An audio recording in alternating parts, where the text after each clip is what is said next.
Bueno, estoy en comunicación, ya vamos a arrancar con nuestra primera nota. Estoy en comunicación con la doctora Pamela Menotti, quien es médica psiquiatra, es integrante, es columnista en Radio 10, en el programa Brodsky de 10, en la ciudad de Santa Fe, si no he leído mal. Doctora, buen día, ¿cómo le va?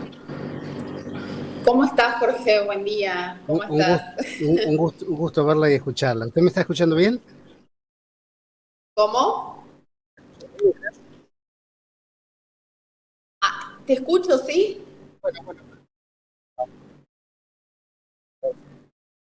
Bueno, doctora, bueno, a ver, vamos a conversar acerca de lo que tiene que ver con la ansiedad, un tema del cual es tan complejo de manejar, es tan complejo creo que para todos en general, hablo en particular también, el hecho de recurrir permanentemente a la pastilla milagrosa o a las pastillas milagrosas que hoy el mercado Ah, nos sí. ofrece tantas y variadas, porque cuando vamos al médico queremos la pastilla, queremos irnos con la receta. Así que bueno, este es un tema creo tan común en la consulta, ¿no? Sí, sí, sí, por supuesto. Primero hablar, digamos, de qué es la ansiedad en general, porque cuando hablamos de ansiedad pensamos automáticamente en patología y no. O sea, la ansiedad es una respuesta normal, ¿sí? Es un estado de preocupación y miedo, pero ante un acontecimiento que nos puede suceder a todos. Todos tenemos ansiedad. El tema es Ujú. que cuando esa ansiedad se extralimita, pasa ciertos niveles donde estas preocupaciones que tenemos en la vida cotidiana empiezan a intensificarse, donde los pensamientos empiezan a ser catastróficos, o sea, ante una situación vemos el peor de los panoramas, ¿sí? Ujú. Entonces eso empieza a acumularse miedo, miedo, miedo, miedo, miedo, hasta que muchas veces después se desencadenan las famosas crisis de pánico, que son Claro. crisis intensas de miedo, ¿sí? Ujú. Eh, que a veces amerita tratamiento y a veces no. No todas las personas que tienen pánico necesitan hacer un tratamiento, ¿sí? Más que nada un tratamiento farmacológico. A Ujú. veces con una terapia psicológica, a veces con un abordaje de algunas terapias alternativas, se logra eso llevar. Bien. Si no es suficiente, lógicamente, ¿qué se pasaría a tener un abordaje farmacológico? Ujú. Ahora, doctora, ¿podemos recordar o hablar en general acerca de la principal sintomatología que siente el paciente? Yo lo sé, pero, a ver, digo, transpiración, nerviosismo, la ansiedad encima es vivir en el futuro y todo lo que pensamos va a ser malo, nunca es algo bueno, siempre lo que va a ocurrir es malo. Ese es uno de los grandes Exacto, problemas, ¿no? exacto. Por eso la rumiación, o sea, que es ese pensamiento que nos viene a la mente e irrumpe todo el tiempo, es constante. Nosotros Sí. los psiquiatras llamamos mucho rumiación del pensamiento. O Ujú. sea, eso genera todo el tiempo pensamiento catastrófico ante cualquier situación. Por ejemplo, si estás en la calle y vas manejando y voy a chocar a alguien, alguien me va a chocar, se va a morir una persona, si estás dentro de una oficina y hay gente, me va a agarrar una crisis de pánico, alguien se va a desmayar, le va a pasar tal cosa. Siempre son pensamientos catastróficos y negativos. ¿Por qué? Porque nuestro cuerpo se pone en sistema de alerta, ¿sí? Ujú. Entonces, ese alerta te prepara para o luchar o huir de la situación, ¿sí? Sí. Pero siempre es una alerta patológico, porque acá estamos hablando de situaciones que pueden ser que se desencadenen por una cuestión real o por una cuestión imaginaria. Ujú. Entonces, en este caso se utiliza mucho el imaginario de la persona. La Claro. ansiedad patológica deviene de eso, de un estado de Ujú. preocupación excesiva. Por eso Ujú. se desencadenan las crisis de pánico. Por eso uno tiene sudoración, por eso tiene mareos, por eso podemos estar temblorosos, sentir taquicardia, o sea, muchos síntomas físicos también. Ujú. Claro, además estaba pensando, ¿no? Esto del pensamiento de me va a dejar, si hago esto me dejan, hablando en la pareja, ¿no? Sí, O de repente voy a ir mal y me van a echar, no me van a dar ese trabajo, o todo esto. claro. Yo digo, qué difícil es decir, bueno, lo que tiene que suceder va a suceder. Qué difícil eso también, ¿no? ¿Cómo Sí, se sí, hace? Porque sí. la personalidad no se puede cambiar, digo yo, digo yo. Sí, en realidad la personalidad está constituida en parte por una composición genética que tenemos todo lo que es la parte de nuestro temperamento, es lo que Ujú. marca cómo somos en realidad. Y después tenemos el agregado de la conducta, que son las acciones, cómo nos vamos a manejar, cómo vamos a tomar decisiones. La conducta sí se modifica a lo largo de la vida, es el factor modificable de la personalidad. Entonces podemos siempre construir alternativas diferentes de uno mismo. Ujú. El tema es ese temperamento. Siempre va a estar ese rasgo ahí latente para desencadenar esto. Por eso Claro. es importante el abordaje psicológico, sumamente importante. Es importante detectarlo, que si esto te sucede todos los días, o al menos en la semana te sucede 3 o 4 veces, es importante llegar a un abordaje psicológico y psiquiátrico. ¿Por qué? Ujú. Porque vamos a requerir de medicación justamente para frenar este circuito negativo que se genera, donde el pensamiento empieza a ser como un embudo. O sea, Ujú. uno mete todo pensamiento, pero cae todo así en negativo. Claro. No va a haber pensamiento positivo. Por más que yo le diga a la persona, pero no, mira, esto no es así, tenés tal alternativa, podés salir adelante porque tenés este camino y este camino. La Ujú. persona no lo ve porque su sistema está en alerta. Claro, claro. Entonces, eso requiere de medicación para interrumpir ese circuito negativo. Ujú. Entonces, cuando la persona se medica, el nivel de ansiedad empieza a mantenerse en un equilibrio normal y ahí es donde la persona empieza a ver las alternativas. Ah, pero no era tan grave, pero puedo tomar este camino si me pasa esto. Con la medicación. Exacto, exacto. Cuando se hace, obviamente, la ansiedad se hace patológica. Claro. Y estamos hablando, a ver, como para que la gente entienda y sin dar nombres, como para que la gente diga, no, igual no lo va a poder ir a comprar porque es con receta, de igual manera. O sea que igual son drogas muy conocidas, porque, por Sí. ejemplo, dentro del grupo de las benzodiazepinas, tenemos un ruido, doctora. Usted no tiene auriculares por casualidad, ¿no? ¿Hay a mano? Yo, Sí, porque tiene un ruido bastante fuerte. Bueno, no importa, si usted me escucha, no hay problema, no se preocupe, no se preocupe. Estábamos hablando de que hay dos grupos de medicación. Digo, si vamos a una benzodiazepina que tiene un efecto a cortísimo plazo, o un grupo de los, supongamos, sertralina, que son varios medicamentos en claro, donde de repente actúan esos distintos. medicamentos, sí, esos medicamentos, sí, es mejor por ahí no nombrar por una cuestión de que si bien se venden bajo doble receta médica porque Claro, son sí, sí. psicofármacos, podemos hablar de grupos que son los inhibidores de la recaptación de serotonina.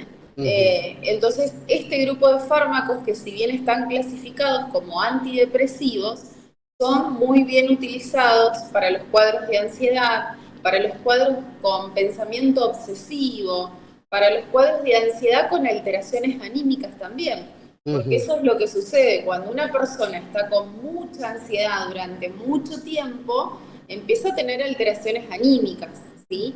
Empieza a generar algún tipo de daño cognitivo. Por eso Claro. es importante tratarlo. Y aparte de las relaciones con su ámbito más cercano, uno no es la misma persona, contesta mal, está todo el tiempo acelerada, no se le puede decir nada porque es muy probable que reaccione mal.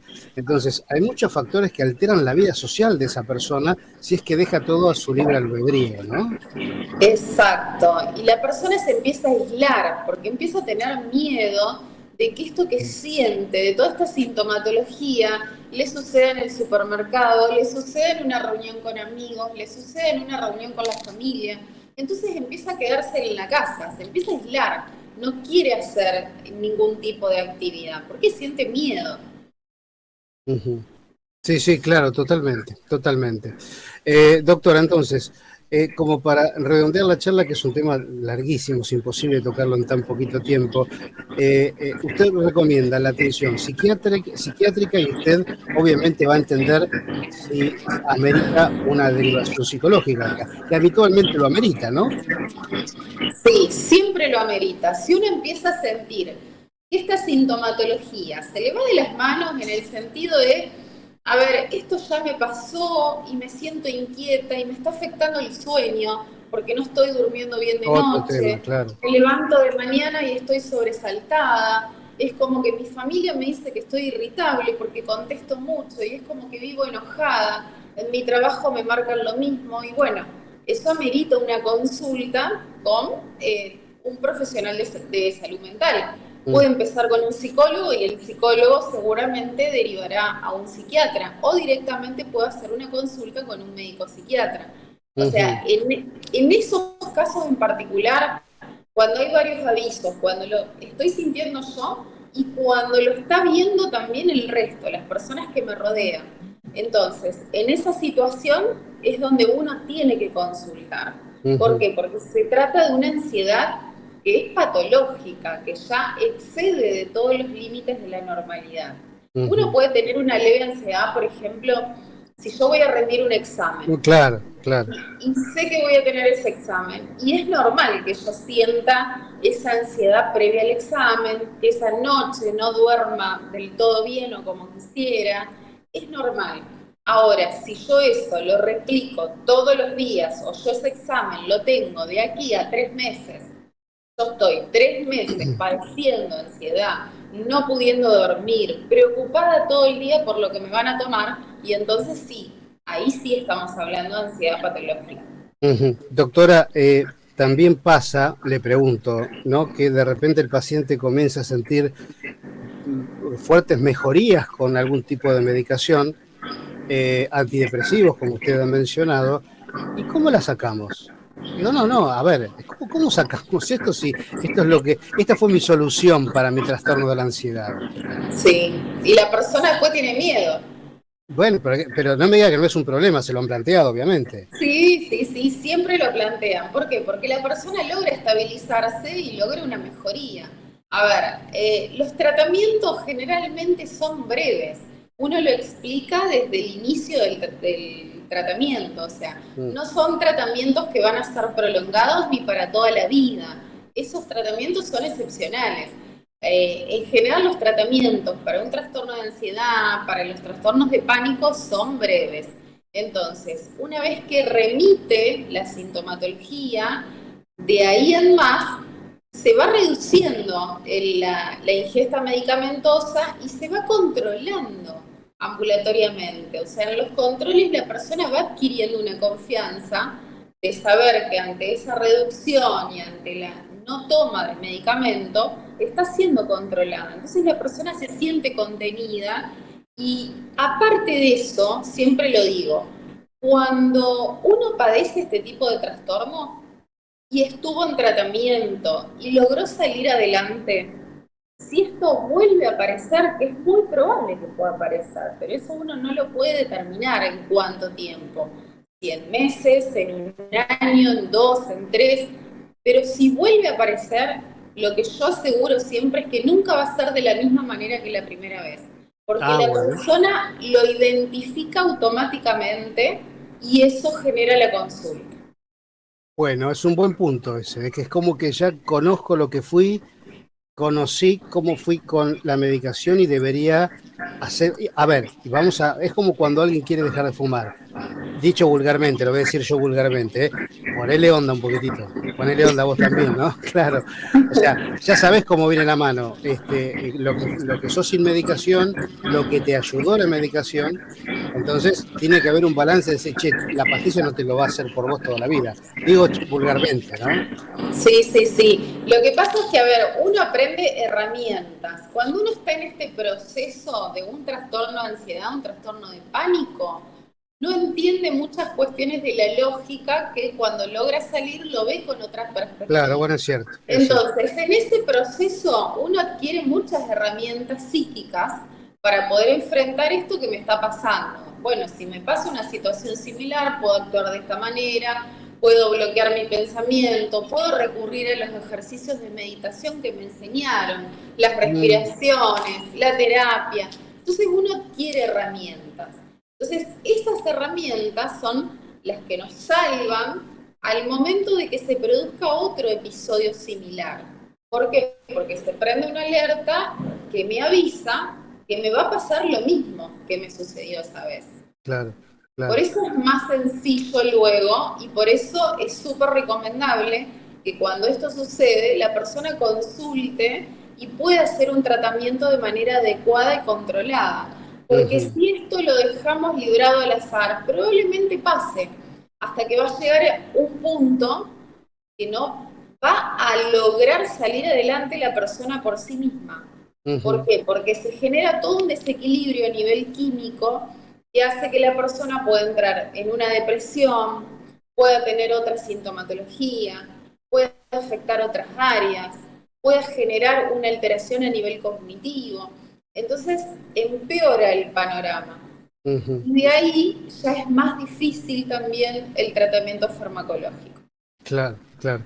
Doctor, ahora sí por último, ¿cree que de alguna manera yo crecí sin celulares? En mi época, mi niñez no había celulares. Recién empezaron a mis 18, 19 años a venir esos aparatos. ¿Cree que de alguna manera la tecnología, el estar hipercomunicado, yo me iba de mi casa a jugar a la pelota y volvía a la noche todo sucio, roto, y volvía, sabían que volvía, y si no volvía, y bueno, la policía iba a venir de alguna manera, de alguna manera iban a comunicar. ¿Cree que esto también, sobre todo en los chicos, ha colaborado Sí. para favorecer los trastornos de la ansiedad? Sin lugar a dudas que sí, sí, Y en sí, sin adultos lugar a también, ¿eh? dudas. ¿Cuál? En adultos también, obvio. Totalmente, porque se está pendiente todo el tiempo. El teléfono genera ansiedad. O sea, Sí, sí. es una cuestión que no... A ver, si las personas fuéramos todos respetuosos y nos condicionaríamos a darle el uso extremadamente necesario, de manera acorde, y tal vez no habría tantas cuestiones como hay ahora. Hay una digamos, una cadena de información permanente y constante, mucho estímulo. Ujú, Imagínate el daño que ocasiona en un adulto, en un niño es muchísimo peor aún. claro. ¿Por qué? Porque todavía no desarrolló el mecanismo de personalidad totalmente. En los niños más chiquitos disminuye el poder de creatividad. Por eso tenemos niños que estoy aburrido, estoy Toma el aburrido. teléfono, toma el No teléfono. pueden desarrollar cuestiones creativas de imaginación. Tenemos Ujú, niños con alteraciones en la motricidad fina, que no pueden escribir. Entonces, eso es complejo. ujú. Sí, sí, hoy las familias están comiendo y cada uno está con su celular y hay gente que se habla a través de mensajes en la misma casa. Eh, Exacto. Pasan cosas realmente increíbles con esto de la tecnología, ¿no? Sí. Uno se declara a la otra persona. En mi época era no digo el cabezazo, ¿no? Porque eso es más atrás, pero uno seducía, uno quería ir a buscar un ramo de rosas, uno quería hacer una carta, las cartas obviamente no existen más, pero hoy en día es todo te quiero, te amo o me gustás por WhatsApp. Es una Sí, cosa impresionante, impresionante. sí, sí, sí, es así, es así. Entonces uno tiene que lograr salir un poco de eso y aprender a poner límites también. Ujú, claro. Eso es sumamente necesario. Ujú. Doctora, muchas gracias por haberme atendido. Un placer. Muchísimas gracias, Jorge, y bueno, nos vemos la próxima La con próxima, más por el supuesto, programa. si usted me lo Muchas permite. gracias. Un cariño muy grande. Bueno, ahí estuvo con nosotros la doctora Pamela Menotti, médica psiquiatra, hablando de los trastornos de la ansiedad en principio. Esto que yo planteé a lo último de la charla con respecto a la tecnología, eh, a ver, hagamos ejercicios cualquiera y a ver cuánto tardamos en ir a abrir un mensaje, ¿no? Suena el celular y un mensaje, porque hoy en día hasta las llamadas, una llamada es inusual. Hemos perdido hasta esa capacidad de decir, yo soy una persona que en lo personal me embola muchísimo estar 2 horas chateando, ni 2 horas. El chateo para mí, si es laboral, bueno, amerita un tiempo necesario. Y si es para decir, hola, che, ¿cómo andás? ¿Contate algo? No, pará, no, contate algo, no. Contate algo, no, si querés nos juntamos, si nos juntamos, llamame, te llamo, y hablamos 5 o 10 minutos, y se acabó. Si no te agarra trastornos en las falanges. No puedo estar todo el tiempo escribiéndote cómo ando, porque el tono muchas veces llega distinto a lo que uno quiere decir, y hasta quizás lo tomas a mal. Entonces, esto de a ver cuánto tardás en abrir un mensaje cuando te suena. ¿Cuánto tardás? Si tenés el teléfono cerca y estás en otra cosa, por ejemplo, ¿cuánto tardás? Me pasa a mí que tengo mi vicio, mi hobby, que es leer, en parte por mi profesión, y de repente a veces me tiento porque tengo el celular cerquita de donde yo estoy leyendo, y no tengo que tener el celular donde estoy leyendo, y eso lo he aprendido porque soy parte de víctima de la hipercomunicación. Y la verdad que es eso, cuando me pongo a leer, que es mi ratito de cable a tierra, el teléfono lo dejo lejos y en vibrador, cosa de que no escuche si llega un mensaje o no, cosa de no tentar al diablo, decir, che, ¿será algo importante? ¿No? Porque digo, bueno, a mi hija la tengo a vista, ¿no? Sé dónde está mi hija, sé que está bien, entonces, bueno, eso ya para mí es fundamental. Ahora, y si Juan me quiere decir algo de laburo, por ejemplo, mi querido operador, y si Juan me quiere comentar que mañana pasa algo, mañana no puede venir, o se enfermó o algo, o si de repente, qué sé yo, no sé, algo de un colegio donde trabajo con mi otra profesión, y si me quieren decir algo importante y tengo que responder ya ese mensaje, porque, a ver, el ya no debería existir, salvo emergencias personales e importantes, ¿no? Porque como se lo suele decir aquellos que tenemos algunos años y que ya estamos cerquita de los 50, lamentablemente, de apurados el cementerio está repleto, ¿sí? Bueno, pequeña pausa y en algunos instantes nada más vamos a hablar de nutrición, otro de los grandes temas que está en boga hoy en día. Ya venimos.